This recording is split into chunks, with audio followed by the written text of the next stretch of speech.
الزول في اللون نفقينا قوسكين ذا سنتل شدن ثوافغا نغمس فريد عليلات سي الجزائر وسجنا هذيك شم لانسل سويني منقارلي استيان انترديكسيون دو sortir du territoire national تغاثن اكيد دينايي ونستيها دي قسطنت متسير interdiction d'entrée dans le territoire national تقث مسلاي فلاس الطاسي دي مسلايين فلاس الطاسي كتسوهم تسوهم في مسالتكي يشبان بشير دريس دو طاسكي كي لي زانتيليكتوالي دي مسلايين فلاس لكن دعني الدكتور سعيد سعدي سكين دي فا يونو ما يرى هذه دي سوفا دي سفرين في فيسبوك وين يسمى اكسبulsion دو فريد عليلات d'Algérie dangereux précédent وكنا نمسلي سلقايتها في تمثال تاكي نبقي نعرفو ساكي ذا مستان سفيان شويتر ادي مسايف نشتكي سينير اي مستان سفيان شويتر ازول فلاك سفيان. Azur Pelon, Rachid. Donc voilà, Sofiane, en guise d'introduction, j'ai dit quelque chose qui a choqué beaucoup de monde, c'est l'expulsion de Farid Alilet d'Algérie le 12 avril. Il est de nationalité algérienne, il fut interpellé à l'aéroport d'Alger, il a été retenu pendant 12 heures environ avant d'être refoulé vers Paris. On aimerait bien avoir le point de vue d'un avocat que vous êtes. Oui, c'est véritablement un précédent dangereux parce qu'à partir du moment où la décision qui a été prise de l'empêcher, de l'interdire de rentrer dans son pays, c'est un précédent très très grave à partir du moment qu'il est arbitraire puisqu'il n'a aucun fondement juridique. Voilà. Aucune loi en Algérie, en vigueur, ne permet aux autorités algériennes, quelle que soit cette autorité, d'empêcher un Algérien qu'il soit un Algérien avec la nationalité d'origine ou naturalisé, de rentrer dans son pays. Tu vois. En plus, c'est une violation caractérisée de l'article 49 de la Constitution en vigueur. Tu vois, l'article 49 de la Constitution, tous les Algériens, tous les citoyens qui jouissent des droits civils et politiques, ils ont le droit de rentrer et de sortir du pays. Tu vois, donc on peut limiter le droit de sortir provisoirement et par des motifs judiciaires, c'est-à-dire sur la base d'une décision judiciaire, comme par exemple les interdictions de sortie du territoire national, les CTN, c'est par une décision de justice. Donc là, on est devant un cas et un précédent dangereux, puisque c'est de l'arbitraire, il n'y a aucun fondement juridique. On n'est plus dans une république en fin de compte. C'est une preuve que république qui est définie comme appartient à tous. Ce n'est plus, donc on n'est plus devant une république, on est devant une propriété privée. Je ne sais pas avec qui sont dirigés, qui ont pris la décision. Et voilà, donc c'est un précédent. Maintenant, c'est fait d'étaler lettres, le journaliste. Quelles que soient les raisons, hein, est-ce qu'il a des écrits qui dérangent le pouvoir, etc., ça ne justifie en aucun cas d'interdire un Algérien ressortissant de rentrer dans son pays. Un précédent dangereux, puisque ça commence par Farid Alilet, demain, c'est qui? Qui est l'Algérien demain qui peut être aussi interdit de rentrer dans son pays d'origine, tu vois? Donc, et là, il faut que tout le monde réagisse, les partis politiques, la société civile, etc. Il faut qu'ils réagissent de façon très, très ferme et de créer un précédent, justement, de mettre fin à ce genre de l'arbitraire. Le président dangereux dans le sens aussi que l'État algérien ou les agents de l'État algérien, en agissant en dehors de tout cadre de loi, je m'excuse et je pèse mes mots, ils ont rendu l'Algérie un État de voyous, un État qui n'est pas régi par des lois, aucune loi. Tu vois. Ce sont des actes arbitraires, etc. Et voilà, mais c'est un processus, Rachid, qui aboutit à ce cas Farid Lilet. À partir du moment où on a maintenant les Algériens qui résidant à l'étranger, qui sont discriminés à cause de leur statut social, puisqu'ils habitent loin de l'Algérie. Par exemple, ils n'ont ils n'ont pas le droit, ils n'ont pas le droit de se porter candidat aux élections présidentielles. C'est un commencement déjà. Il y a une discrimination entre les citoyens algériens sur la base du statut social. Ça. La deuxième des choses, à l'époque du ministre l'ancien ministre de la Justice, Césaire Mati, ils ont même pensé à faire des modifications de la loi de nationalité pour justement déchirer la nationalité à des Algériens résidant à l'étranger qui sont accusés d'atteinte aux intérêts suprêmes de la nation algérienne. Ça n'a pas abouti parce qu'il y avait eu, je me rappelle, nous avons intervenu auprès du Haut Commissariat aux droits de l'homme des Nations Unies qui ont réagi de façon très sévère, mais de façon diplomatique auprès des autorités algériennes. Et Abdelmajid Tebboune lui-même, dans une déclaration, il a dit: nous avons mis fin à ce projet de loi. Donc, c'est un processus qui a commencé de plus en plus depuis, mais ça m'a, ce qu'on dit l'Algérie nouvelle. Il faut voir la psychologie à partir du moment où ils ont pensé que de déchirer la nationalité algérienne à des Algériens à l'étranger pour la simple raison qu'ils ne sont pas d'accord avec la politique actuelle du régime algérien, où ils ont des opinions différentes à la politique algérienne. Ils ont pensé même de nous enlever notre droit naturel d'appartenir à l'Algérie. Tu vois, donc, voilà, et là, ça aboutit par le cas de Farid Alilet, qui est vraiment dangereux surtout pour tout le monde, pour tous les Algériens, y compris l'Algérien qui ne réside pas à l'étranger. Imaginez s'il sort pour des vacances et la prochaine fois, il peut être facilement interdit de rentrer dans son pays. Comme je l'ai commenté au début, Maître Sofiane Choueter, donc avant on parlait de l'ESTN, l'interdiction de sortie de territoire, maintenant c'est l'interdiction de rentrer au territoire national. Déjà, l'ESTN, c'est un peu fort parce que il y a plusieurs personnalités qui sont écrivains, chanteurs, qui sont interdits de sortir du territoire. Nous avons invité Younes Adli, l'écrivain, chercheur en histoire, Younes Adli, pour nous faire une conférence à Montréal. Étant donné qu'on ne l'a pas laissé sortir du territoire, le chanteur aussi, Oulahlou, qui devrait chanter l'année passée aux États-Unis et au Canada, on lui a interdit de quitter le territoire. Donc, est-ce que c'est une mesure logique aussi, cette histoire de l'ESTN, du point de vue juridique? Alors, il faut savoir, il y a deux manières en droit algérien d'interdire de sortie. Il y a, au départ, c'était au niveau d'instruction, c'est-à-dire quand quelqu'un il est accusé officiellement par le ministère public d'avoir commis une infraction, et il y a une instruction judiciaire, c'est-à-dire l'affaire elle est devant un juge d'instruction, et dans le cadre de contrôle judiciaire, il peut prendre des mesures d'interdiction de sortie du territoire, de lui interdire de sortir du chef-lieu de la daïra, de la wilaya, etc., de la ville, etc. Ça, c'est pour des motifs d'une enquête, d'une instruction, etc. Et ça, c'est des mesures exceptionnelles. Ce n'est pas la règle générale, mais c'est une mesure exceptionnelle connue pour certains pays. Tu vois, c'est juste pour le cadre d'une instruction judiciaire. Puis après, il y avait un amendement au code de procédure pénale qui a créé ce qu'on appelle l'article 63 bis, qui permet au procureur de la République, sur la base d'une demande des services de sécurité, d'interdire, puisqu'il y a une enquête préliminaire, d'interdire une enquête préliminaire sur telle personne. Ils peuvent demander au procureur d'interdire de sortir du territoire national en Algérie. Là, c'est grave. Je ne parle pas de juge parce que la décision qui a été prise par un juge d'instruction, elle est susceptible d'un recours judiciaire devant la chambre d'accusation, etc. Et c'est très limité dans le temps. À partir de la fin de l'instruction et de renvoi de son dossier devant un tribunal pour être jugé, ça prend fin cette interdiction. Par contre, au niveau du procureur de la République, surtout si l'affaire elle est qualifiée, par exemple, selon les services de sécurité, hein. Là, on est devant une situation où la personne n'est pas accusée officiellement. Il y a juste une enquête policière, soit de la DGSC, la Direction générale de la sécurité intérieure, ou de la police nationale, ou de la gendarmerie nationale. Tu vois? Donc, il n'y a pas une accusation officielle. La personne, elle devrait présumer innocente. Tu vois? C'est la Constitution elle-même.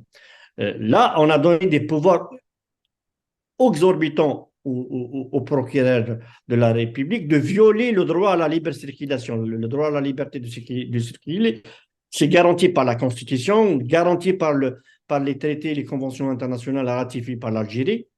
Tu vois, c'est une violation. Le constat, c'est que, en fin de compte, cet agissement des citoyennes est devenu de façon très abusive. Tu vois. Rien ne justifié d'interdire quelqu'un de sortir du territoire national, donc violation illimitée de son droit à la libre circulation, sur la base de suspicion. Parce qu'il faut faire, il y a deux catégories. Il y a la catégorie de la personne qui n'est pas encore accusée. Il est sous l'enquête policière. Ça, il est suspect. Il n'est pas accusé. Tu vois, c'est une simple suspicion. Tu vois, c'est à partir du moment où il est accusé officiellement par le ministère public, ça, c'est au niveau du juge d'instruction. Tu vois. Donc, la gravité, c'est peut être justifié quand un juge, je dis bien un juge, qui peut interdire pour des raisons d'instruction, ça peut être justifié. Parce qu'elle est limitée dans le temps et elle est faite justement pour juste la fin de l'instruction judiciaire. Par contre, pour le procureur de la République, le procureur, vis-à-vis du droit international des droits de l'homme, il n'est pas considéré comme une autorité judiciaire. Le procureur de la République est une partie, tu vois. C'est une partie. Il n'est pas objectif, c'est quelqu'un qui accuse, tu vois. Et de prendre ce genre de mesures, nous le considérons comme arbitraire. Problème, dans la pratique, c'est de l'arbitraire. Tu vois, elle est devenue très généralisée de violer le droit à la libre circulation. Problème, il faut que les victimes de ce arbitraire, il faut qu'ils exploitent, qu'ils puissent les voies de recours, qu'ils saisissent les juridictions. Même si les juridictions algériennes internes ne sont pas indépendantes, et on le sait, on le prouve, mais ça n'empêche qu'il faut saisir les tribunaux contre ce genre de décision. Et là, si les tribunaux algériens refusent d'annuler ce genre de décision, ça ouvre la possibilité à la victime de saisir des instances internationales comme par exemple le comité des droits de l'homme des Nations Unies. Donc, ils peuvent ester l'Algérie devant le comité qui est composé de 18 experts, etc., qui peuvent ester donc une procédure judiciaire et juridique devant ce comité. Donc, il faut que les gens essayent d'attaquer, essayent de saisir les instances à la fois, au départ, les juridictions nationales contre ce genre de décision, tu vois. Si ça n'aboutit pas, si les juridictions nationales refusent leur demande, là, ça ouvre la porte de saisir les instances internationales. Donc, il faut que les gens résistent. D'ailleurs, le processus judiciaire, c'est vrai, juridique, ça prend du temps, mais c'est une autre forme aussi de la résistance pacifique contre l'arbitraire, tu vois. C'est à partir du moment où tout le monde n'essaye pas de contester ce genre de décision devant les juridictions nationales, ça donne aussi l'occasion aux autorités algériennes, d'ailleurs c'est ce qu'ils sont en train de faire, quand on le reproche devant les instances des Nations Unies et des droits de l'homme, la réponse des autorités algériennes, c'est qu'ils disent que les victimes n'ont jamais contesté cette décision devant les juridictions. Donc, ils se cachent derrière l'inaction, parce qu'il ne suffit pas de se plaindre dans les réseaux sociaux que ça va régler le problème, tu vois, mais il faut de façon officielle de saisir les tribunaux contre ce genre de décision. C'est exactement, c'est un parterre que dit de Maître Salah Debouze à Paris lors d'une rencontre par rapport au procès de l'Arve à Nathan. Ils disent le problème avec nos concitoyens, nos citoyens, c'est qu'ils ne se plaignent pas, ceux qui sont victimes de toute forme d'injustice comme les STN, ils ne se plaignent pas pour faciliter la tâche à vous, plus particulièrement les hommes de la justice, comme Sofiane, Maître Sofiane Jechouit, qui est spécialiste du droit international, ils ne leur rendent pas la tâche facile pour se plaindre auprès des instances internationales. Et quand il y a eu un cas, et on a couvert ce cas-là de Walid Natriche, pour ceux qui se rappellent, j'ai interviewé déjà Maître Sofiane Chouiter par rapport à l'affaire de Walid Natriche, puisqu'il y a eu une affaire qui a été ouverte, un dossier qui est ouvert, donc ça a rendu la tâche facile à Maître Chouiter pour avancer dans le dossier. N'est-ce pas, Maître? Oui, effectivement, pour l'affaire de Walid Nakish, pour rappeler, c'est quelqu'un qui a été victime de la détention secrète et de la torture. Il a été torturé à la fois par des policiers et par des éléments de la DGSC, la Direction générale de la sécurité intérieure. Donc, il a été Il a été accusé d'atteinte à la sûreté de l'État, l'incitation à la population de prendre les armes contre l'autorité de l'État, etc. Et c'est grâce à des procédures que les avocats, donc il y a conjointement, moi avec une consoeur en Algérie, Maître Nasser Hadouche, nous avons respecté toutes les procédures au niveau national. Donc, ils ont déposé une plainte auprès du procureur général de la Cour d'appel d'Alger pour torture, etc. Une demande d'une expertise médico-légale pour constater les traces de torture, etc. Donc, nous avons respecté l'épuisement des voies de recours internes. Et puis, nous avons saisi. Donc, une fois, un an après, rien n'a bougé. Donc, pour nous, nous avons épuisé les voies de recours internes. On a pu saisir le comité contre la torture des Nations Unies. L'affaire est en cours devant. Je pense que dans les prochaines semaines, le comité va rendre sa décision sur l'affaire de Walid Naqish. Tu vois. Walid Naqish, c'est grâce à ce genre de procédure, il a bénéficié, il a été aux premières instances condamné à 6 mois de prison. Il a quitté le même parce qu'il les a déjà purgés.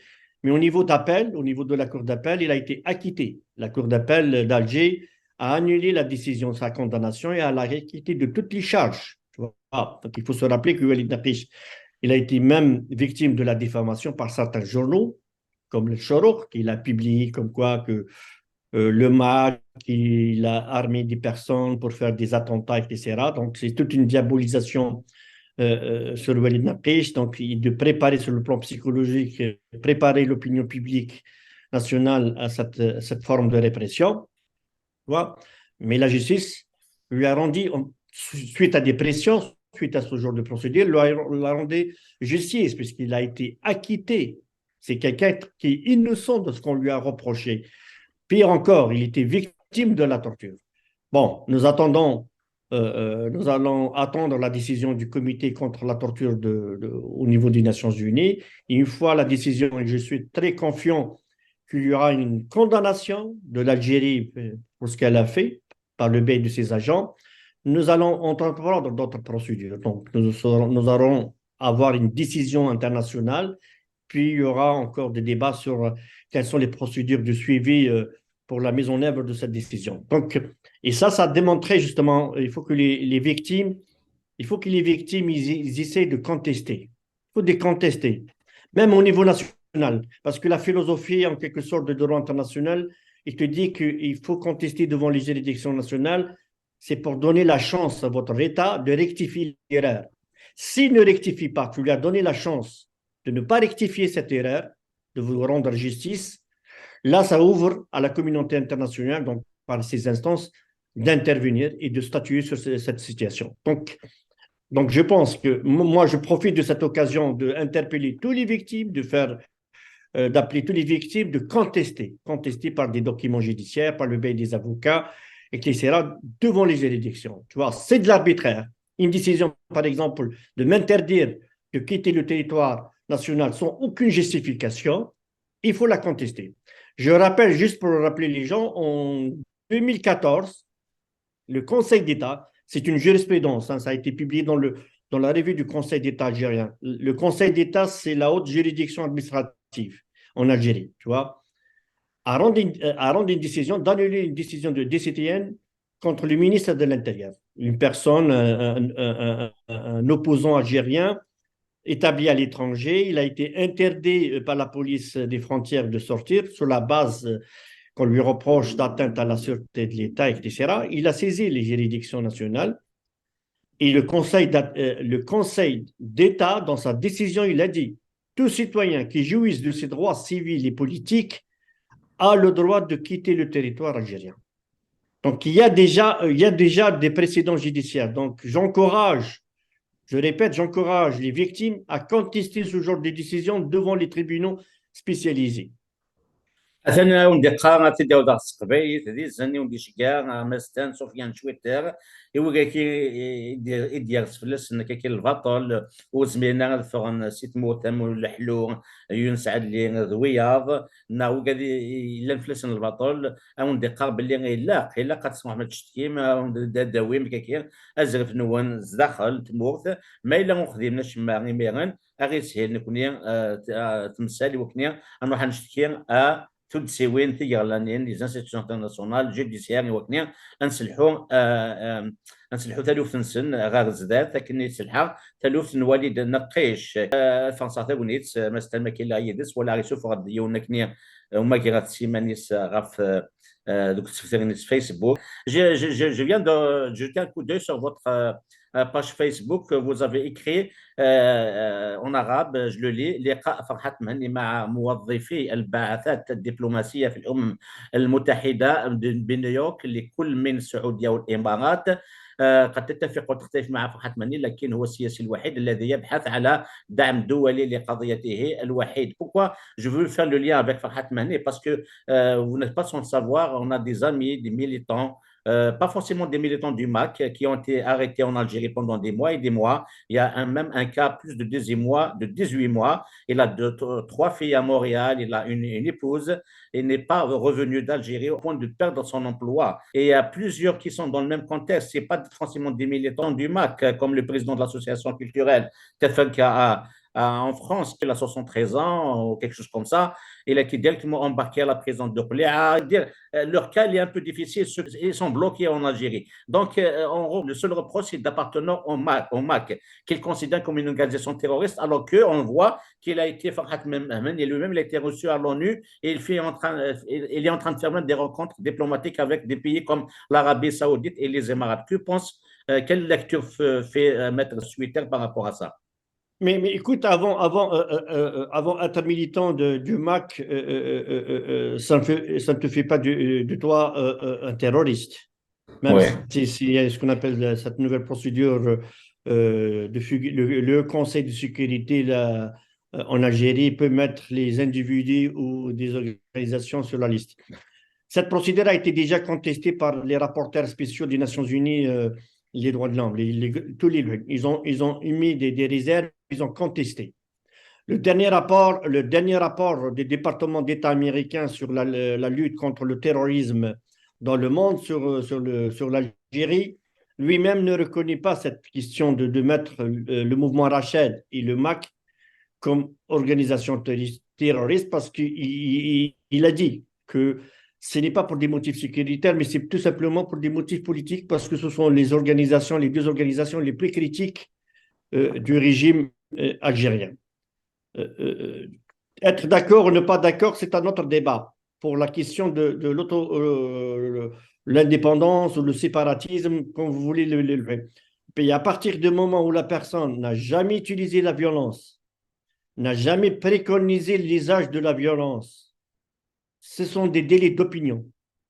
On peut être d'accord, on peut ne pas être d'accord avec la question de l'autodétermination de la Kabylie.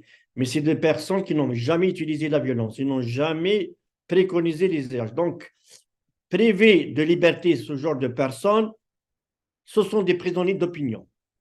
Ça, c'est une question de principe en matière de droits de l'homme. Ils ont le droit d'exprimer, comme les autres, ils ont le droit de la libre d'expression, de ne pas d'être d'accord avec Farhat Mahni Lakhiri. Là, le mouvement du MAC, toi, il a été invité comme toutes les organisations mondiales sur le droit des peuples autochtones. Voilà. Vous savez, il faut que les gens connaissent que les Nations Unies a adopté l'Assemblée générale, donc tous les pays, la majorité des pays, ils ont adopté ce qu'on appelle la déclaration des droits des peuples autochtones. Et c'est comme la déclaration universelle des droits de l'homme. Donc, il y a aussi, mais une des dispositions, si je ne me trompe pas, l'article 3, si je ne me trompe pas, ou l'article 2 de la Déclaration des droits des peuples autochtones, il dit clairement les peuples autochtones ont le droit à l'autodétermination. Ils sont libres de choisir leur système politique, etc. Voilà. Donc, c'est dans ce cadre, à partir du moment où Farhat Mahni ou d'autres du MAC qui n'ont jamais utilisé la violence, des actes criminels, ni ils ont incité ou préconisé publiquement l'usage de la violence, donc ils sont dans leur cadre de défendre le droit. C'est un droit qui a été reconnu par les Nations Unies. Donc ce n'est pas la communauté internationale, donc le monde entier reconnaît ce droit. Et c'est dans ce cadre apparemment je ne suis pas militant, je ne suis pas militant de Maca, etc. Donc, mais apparemment, c'est de son cadre qu'il a été invité, comme toutes les autres organisations de défense des peuples autochtones. Je pense peut-être même le Congrès mondial Amazigh, peut-être aussi, qui participe à à une grande assemblée au niveau des Nations Unies. Donc, D'ailleurs, au passage, Samira Naïtsit, qui est l'ex-président de CIAMA, qui est actuellement en ouais, prison, voilà. elle est venue à 2 reprises dans le cadre de ces travaux-là. Voilà. Donc, ce n'est pas criminel. C'est reconnu par toutes les organisations internationales. Donc, ça n'a rien à voir. Ce n'est pas criminel. Tu vois. Être d'accord ou ne pas d'accord, ça, c'est autre chose. Chacun, il est libre de ses opinions. Tu vois. Mais Farhad Menni, c'est de son cadre, ce qu'on appelle, de son travail de faire le lobbying. Il est tout à fait normal pour sa cause qu'il défend qu'il rencontre tous les émissaires des États. Tu ne peux pas avoir ta cause si tu n'as pas des sympathisants et des alliés avec les États. La cause algérienne pour l'indépendance et l'autodétermination de l'Algérie, il faut le reconnaître, c'est grâce à l'Arabie saoudite c'est elle qui a inscrit la cause algérienne au niveau des Nations Unies, c'est l'Arabie saoudite. La délégation du FLN à l'époque, elle a pu intervenir auprès de l'Assemblée générale. Il y avait Hossein Ahmed dans cette délégation. Oui, Hein. mais l'Algérie n'était pas un État. Le FLN n'était pas une organisation acceptée ou agréée au niveau des Nations Unies, mais sous couverture, ce qu'on appelle des États. Tu vois, les États, ils ont la parole, ils peuvent céder ce qu'on appelle son droit de parole à une organisation. Le président algérien, c'est l'Arabie saoudite. Donc, je pense que Farhad Manni, c'est dans ce cadre-là. Il est en train, il sait tout le monde, ce qu'on appelle la recherche de soutien. Même les militants des droits de l'homme, ils sont dans l'intérêt, c'est leur travail, de contacter tous les États pour aboutir justement à un soutien, tu vois, d'ouvrir un dialogue, etc. Donc, Farhat Amani, moi je le constate, malheureusement, heureusement pour lui et pour ses sympathisants et ses militants, mais malheureusement pour les autres responsables politiques, ne font pas ce genre de travail. Tu ne peux pas défendre ta cause si tu n'as pas la sympathie, le soutien de la communauté internationale, ta cause. Tu vois, il faut être réaliste. Tu vois, c'est pas par tu prêches des bonnes paroles dans les réseaux sociaux ou quelques médias que tu vas changer. Il faut être réaliste, tu ne vas pas changer. Tu as besoin d'un soutien de la communauté internationale. La communauté internationale, c'est déjà les pays, les États souverains. C'est dans le cadre des relations internationales. Le point positif, et que je pense que Farhat Mhanni, à mon avis, hein, selon ma propre analyse, hein, qu'il a marqué le deuxième mois, le premier, c'est la première fois, le précédent, la première fois qu'il rencontre des officiels des pays arabes. Je dis bien, il faut souligner des pays arabes. Donc, c'est la première fois. Tu vois, c'est la première fois. La deuxième des choses, pour les deux, parce qu'il y avait, je ne sais pas, c'est de la diabolisation, des préjugés, etc., que par exemple le mouvement MAC, qui est un mouvement raciste, les Kabyles racistes envers les Arabes, etc., et vice-versa, ou les Arabes sont racistes envers les Kabyles, cette rencontre démontre le contraire. Tu vois, s'il était raciste, je ne pense pas qu'il va rencontrer avec des Arabes. Je parle de l'Arabie saoudite et les Émiratis, donc il n'y a pas plus qu'Arabes que eux, tu vois, donc, et vice-versa. C'est que même les Arabes peuvent rencontrer avec quelqu'un qui n'est pas arabe. Enfin, c'est son droit d'être ne pas arabe, d'être kabyle, etc. Donc, il y a un dialogue, tu vois, et on peut régler les problèmes avec ce dialogue. Là, est-ce que la réaction, on verra. C'est vrai, il y a des interprétations, des analyses. Est-ce que l'Arabie saoudite et les Émirats, à cause de ce conflit avec le régime algérien et tout ça, est-ce qu'elle va utiliser la question de l'autodétermination du peuple amazigh euh, pour faire mal au régime, etc. Mais ça, je le laisse à tous les analyses politiques. Mais pour Farhat Manni, je dis encore, je suis d'accord, on est d'accord, on n'est pas d'accord, c'est un autre débat. Mais pour lui, il cherche le soutien de la communauté internationale pour sa cause. Et c'est légitime. Même si on n'est pas d'accord avec lui, mais c'est légitime. C'est des bons guerres, il cherche. Tu vois, à partir du moment où lui-même, il est dans un cadre pacifique, il n'a jamais utilisé la violence, jusqu'à la preuve du contraire, il n'a jamais préconisé l'usage de la violence, jusqu'à la preuve du contraire. Donc, même les pays, même les officiels ne trouvent pas de difficulté de le rencontrer, de dialoguer, de savoir, etc. Et lui, de plaider sa cause. Tu vois, c'est de la plaidoirie. Il fait son rôle, justement, devant ces instances internationales, c'est de la plaidoirie. Il plaide sa cause devant les instances, d'essayer d'avoir de soutien de plus en plus, de la compréhension à sa cause, il a créé, tu vois. Et j'espère, et moi je profite de cette occasion, j'espère aux autres politiques de faire la même démarche. C'est son rôle de chercher le soutien pour leur cause. Chacun doit faire son travail de ramener le soutien des États, de la communauté internationale pour leur cause.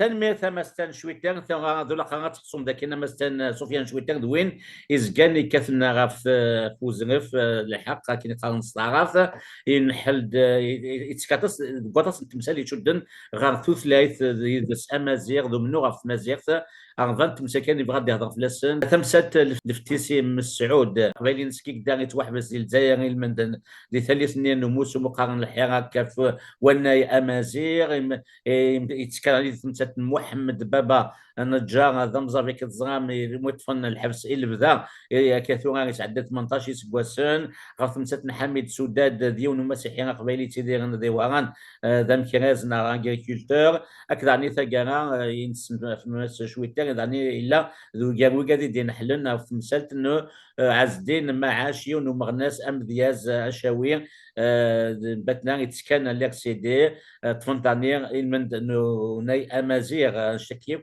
يسولي تمثال نسن غا تودسيوين ثي غلانين au niveau de les instances internationales. C'est ma question, Maître Schwitter.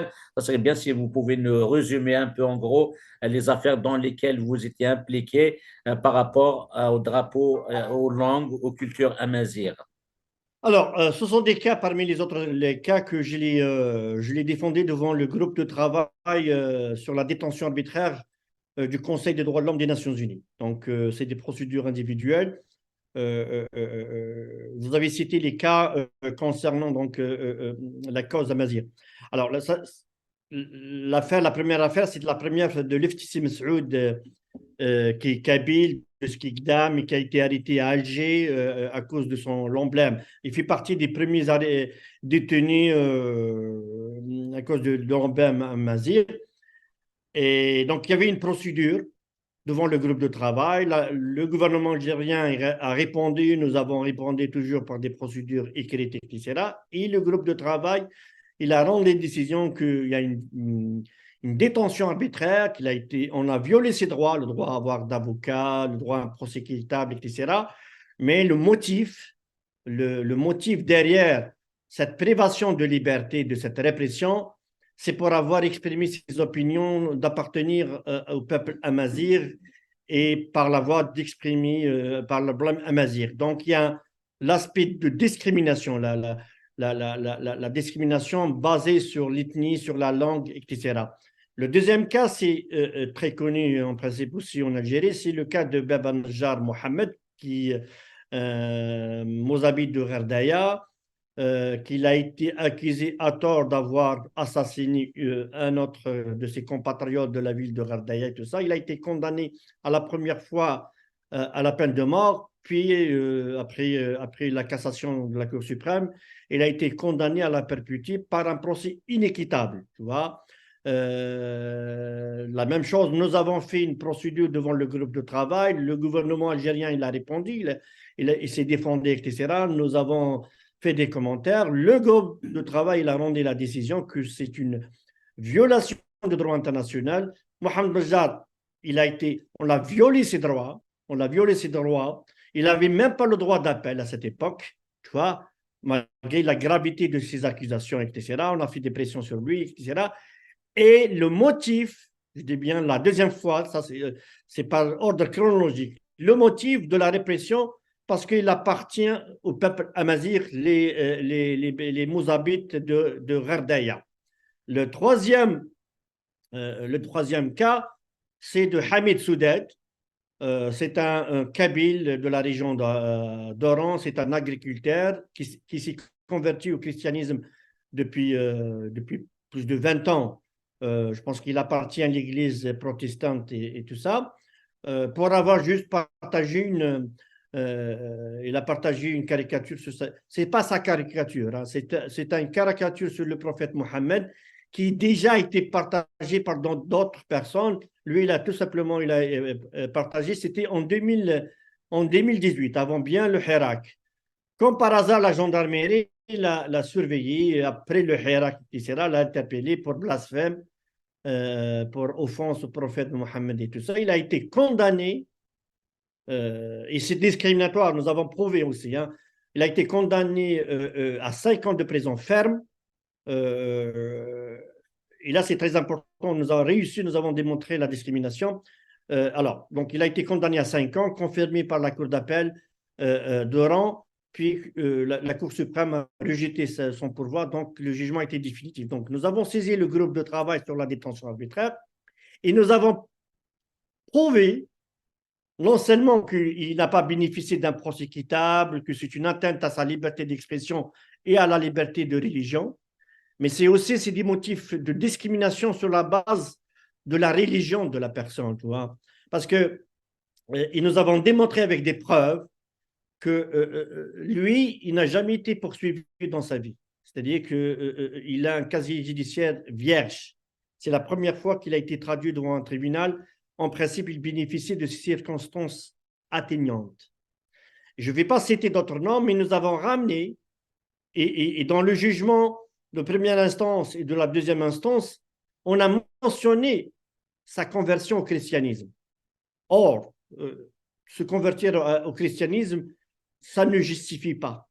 Ça ne justifie pas de mentionner, ça n'a rien à voir. Ce sont des actes, tu peux le juger sur les actes, mais sa conversion au christianisme ou autre religion, ça ne justifie pas de la mentionner. C'est la preuve, en fait de compte, qu'il y a des préjugés, nous avons démontré qu'il y avait des préjugés contre lui, parce que tout simplement, il s'est converti au christianisme, qu'il est chrétien, qu'il n'est pas musulman, et en montrant, justement, en prouvant que d'autres musulmans, d'autres Algériens qui ont été poursuivis sur la même base légale que Hamid Soudat a été poursuivi, on n'a jamais mentionné leur conviction religieuse, contrairement à lui. Et la deuxième des choses, eux, ils ont bénéficié des circonstances atteignantes. Certains, il a été même acquitté en deuxième instance, alors que Hamid Soudat, il a été condamné à la plus sévère peine, alors qu'il devrait bénéficier. Le groupe de travail était d'accord avec nous que c'est de la discrimination, c'est des préjugés contre un chrétien, etc. Bien sûr, c'est un kabyle, tout ça, mais c'est surtout parce qu'il est chrétien. Donc, c'est de la discrimination. Grâce à cette décision, Tebboune Al-Majid, il a fait comment dire, un décret présidentiel de grâce. Il lui a réduit la peine. Il a quitté, bien sûr, Hamid Soudat. Mais l'affaire de Hamid Soudat, elle est aussi devant le comité des droits de l'homme des Nations Unies. Donc, c'est-à-dire, je continue l'affaire contre lui parce que c'est vraiment de la discrimination. Et l'article 144 bis 2 du Code pénal est une loi contre ce qu'on appelle les lois anti-blasphème. Tu vois, c'est discriminatoire et toutes les minorités religieuses, ils peuvent tomber sur des quoi. Ou n'importe qui peut donner son point de vue sur l'islam, il peut être condamné jusqu'à 5 ans de prison ferme. Donc c'est dans ce cadre-là que j'ai déclenché procédure encore, même il a été libéré, mais j'ai déclenché la procédure devant le comité des droits de l'homme pour avoir une jurisprudence internationale sur la question des lois anti-blasphème. Le quatrième cas, c'est de Azdin Maash, qui est de Batna, Chaoui, quelqu'un qui est un activiste pour la cause d'Amazir. C'est un poète qui fait de la poésie Chaoui, qui sera qu'on peut trouver sur le YouTube et tout ça. Et donc, il a été interpellé pour adhésion à un groupe terroriste, le MAC. Il a été acquitté sur cette accusation, ça n'a été pas prouvé, etc. Mais il a été condamné sur l'article 79, qui est grave, c'est l'atteinte à l'unité nationale, parce que tout simplement, c'est un poète, un mazir, qu'ils ont trouvé chez lui à la perquisition le drapeau de Chaoui, jaune avec avec le logo, enfin, noir, Asa noir, on appelle asa Asa. noir avec les serrats en langue et tout ça, et rien du tout. Donc, il n'a jamais utilisé la violence. Le groupe de travail, bon, là, le gouvernement algérien, il a demandé un délai, pardon, un délai pour répondre. Le groupe lui a donné le délai, mais à la fin du délai, le gouvernement n'a pas répondu. Donc, pour le groupe de travail, ça veut dire que le gouvernement algérien n'a pas contesté mes allégations. Donc, ils ont rendu des décisions dans toutes les lignes qu'ils ont violé, bien sûr, ses droits à un procès équitable. Nous avons démontré ça. Nous avons démontré que c'est une atteinte à sa liberté d'expression. Mais c'est aussi que le motif de la répression, c'est qu'il appartient à une catégorie, une catégorie des gens, ce sont les Amazirs. Donc, sur la base de ce genre de 4 décisions, peut-être il y aura peut-être il y aura d'autres, mais par des décisions officielles d'un organe des Nations Unies, que l'État algérien est un État officiellement raciste, qu'il réprime les Amazirs parce que tout simplement, Amazirs, bien sûr, ils violent leur droit à un procès équitable, comme tout le monde. Hein. Le droit à un procès équitable n'est pas garanti soit les Amazirs, soit qu'ils appartiennent arabes, etc. Tu vois. Mais nous avons démontré que derrière cette répression, pour les cas individuels que nous avons cités, que nous avons des décisions, hein. Ce n'est pas des oui-dire, ce sont des décisions officielles, c'est les préjugés, c'est le racisme, c'est la discrimination envers les Amazirs. Donc nous avons remis. Vous savez, moi, mon travail, je suis avocat, j'aime pas parler, hein, accuser, le racisme, mais j'argumente, je ramène la preuve et je démontre par des instances composées des experts internationaux qui ne sont pas des Algériens, des gens neutres, voilà, sans préjugés, qui iront sur le droit, qui dit le droit. Donc, la politique raciste du régime algérien, pour moi, elle a été établie par ces cas-là. تنمير مستان شويتين ذوكين اذا مستان شويتين يلحو غندا الا وزرف يتوكس بغير ثمغلي ذا شو غنسيديكا يزوغانيس لاصليس ذا شو توتلايتينوس يخدم لقديشيس سود من تلسا كيد سلام يوكي نحل الدف كي يمذنن ندا توحبسن ذي البطل يشد نيوك غاف تسال تمازيغ لفتيسي مسعود قبيلينسكي كدا محمد بابا نجار مغنس مزافي 18 سبوسنا كي كلات في الحبسه كثوغا حميد سداد دا مسيحي قبيلي غي تيدير ندي وهران عز الدين معاش ذا شاوي ذا مذياز ذا مغناس نتمازيغ كي ذي باتنا كي وندي قار ذاك ذا مذيا وكنا تزغم ذاك كي تيدينا مستان سفيان سويتر ما الا وكي غيسعني قبل ندي تموت تخدم في الجزائر الا قد سليم تمثل نوني وكني هذا تسهيل انسان وكذا تشبان وكنا سالين دوسيي نس او نيفو انترنا دي انستونس انترناسيونال كي كان النساء الثقرة نبدا تيد نكذا سفيان شويتر مسالت نومغناس فريدة عليلات ونجانا هذيك شمر تموت نكفات سمسالة كي بوكا ذاكية يتوحبسن يقول لها ديك سن مس شويتر اكن داني نهضر دفتير زان مس فرحات معنية سلواي ونباض ماك انا باض يروحن وسراي هي غنفاني مزورة كونفيرونس دي بيبلز اوتوكتون دي لونيو دي ملال عطاس كي وث ماون الدبلوماسية ثلاثة عرفن السعودية ذا إمارات عرب يوني سينير إماس شويتر ثنميرت ميرسي بوكو متر شويتر Merci à vous aussi, toi. ما كنوين نكون هدي قيمنا أو نديني قيمات ذي ثالويث